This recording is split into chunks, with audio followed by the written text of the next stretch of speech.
Welcome to another episode of Drug-Induced Rambling, where medical stuff delays other projects, so I supplement content by being high on painkillers and talking about random crap. Today I'd like to talk to you about culture shock, presence, and pedophilia. When I was in middle school, there were a few inappropriate touching incidents involving some of the teachers. Fortunately, I managed to avoid directly partaking in them. In one case, we had a science/PE teacher who kept selecting students to come stand in front of the class while he used his fingers to draw out football plans on their chests.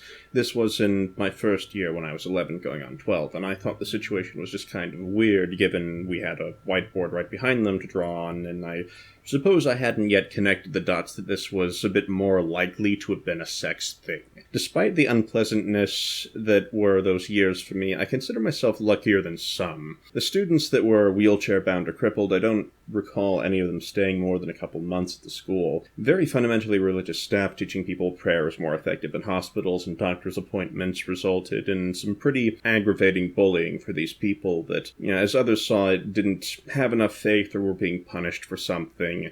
I suppose not having such an injury or ever being selected for the dubious honor of being the football plan boy is me lucking out pretty big based on what happened to my peers. Many of those situations back when they happened, the 11-year-old me just looked at them as strange and odd, and I hadn't quite put all the pieces together yet. I remember in one case we had a substitute PE teacher that was kind of molesty. He brought a couple boxes of donuts and said we were going to play football and the winning team would get the donuts. He then split the teams into boys versus girls, which was not fair for various reasons, the most obvious of which being a population advantage to the male team for the class. He was oddly in favor of having the team structured this way anyway, and progressively added more and more leniencies to the girls, requiring the boys' team to pull off flags, while the girls' team was instead allowed to shove and tackle, and he added more and more weights as the match went on. The boys' team won anyway, and as a result, the substitute teacher came over to us acting all white-knighty, going, "Aw, you know what, why don't we just give the win to the girls and be gentlemen, huh?" Which, of course, none of the guys wanted to do, because there was a reward promised for winning. It was as if he tried to force this girl power narrative to curry favor with them. Whether that was indeed a sex thing or just a sexism thing, I suppose I'll never know. I regarded it with mild annoyance at the time. Oh, how little I knew. That was only the first year of middle school, and things had only just begun. Looking back, I have to wonder how many people got to experience such blatant and borderline sexual favoritism in their school days. I wonder. Once in a while, something happens that reminds me of how differently I view the world compared to other Westerners because of a different reaction or reasons for reaction to some new event that's happened. In the CSGO gambling incident, I saw it as bizarre people were fooled by someone who, by my calculation of his average video length and views made at the lowest estimates $4,000 a month, somehow would describe winning a $70 gambling pot as, "It was like the coolest feeling ever," without calling bullshit.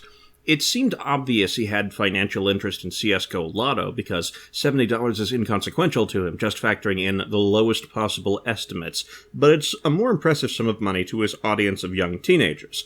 Of course, he was paid by CSGO Lotto for an endorsement or had some equity or other financial interest. Or at least that's how I felt when I saw Jim Sterling's video, then went to Trade2 whatever his name was channel and looked at the video length, upload frequency, and views. I was then informed to the reaction of shock, surprise, and outrage others had, and the incident definitely involved illegality and unethical luring of kids into gambling, but that didn't automatically ascribe shock. I couldn't make a video talking about how shocked or surprised I was, as I was neither of those, and I didn't really feel angry or upset. The situation just felt really weird and strange to me. It made me feel very out of place. I was like, this is surprising? Is that your final answer? Are you sure that's your final answer? Okay, I guess. For me, the situation served as another reminder growing up in high crime rate areas. There are expectations you develop about your surroundings and the culture you live in that will be with you for the rest of your life, and those differences will continue altering your reaction to things and may create miscommunications or other issues. People that have those deviant experiences, life's never going to be quote-unquote normal. It's never going to be quite the same for them. Looking back, I thought it was strange the first PE teacher went almost a whole year without any inappropriate contact scandal, with months of drawing plans on the chests of my classmates with his fingers. But after going through pseudo-cult PTSD, you no longer react to things the same way other people do and don't have as strong reactions. It's sort of this just another day at the office sort of thing. Oh, this really suspicious gambling thing turns out to actually be an illegal gambling thing? Shocking. Oh, really shocking. Actually shocking. Oh. Okay. And that's not something that ever really goes away. You can mitigate the effects more and more, but never really get rid of them. For a very long time, I used to believe secrecy was the best form of loyalty, which was the most desirable trait in a friend. And I had to gradually culturally adapt to the United States I lived in, which wasn't the same culture as the pseudo-cult group in the United States I was raised in. I imagine this is an issue that plagues a lot of people, actually. I firmly believed if you cared about your friends, you'd make some attempt to save them from making terrible choices.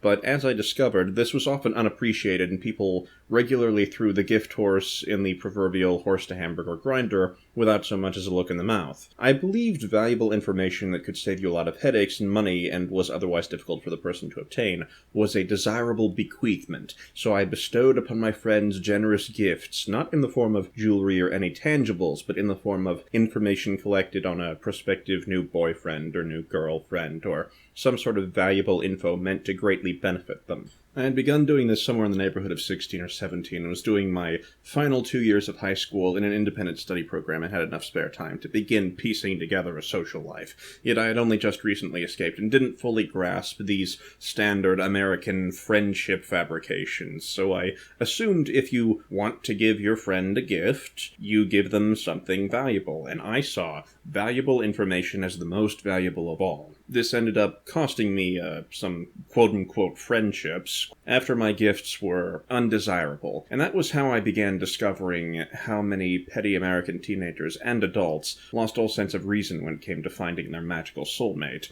It was remarkable to me how difficult people found it to examine evidence someone was cheating on them or had lied about their dating history or some other sort of quantifiable deception, and how much tentative trust people would place in this prospective soulmate, despite knowing said soulmate had repeatedly lied to them. That took some getting used to. What was my point with all this? Culture. Painkillers. End of video pandering. I'll see you next time. Later, YouTube.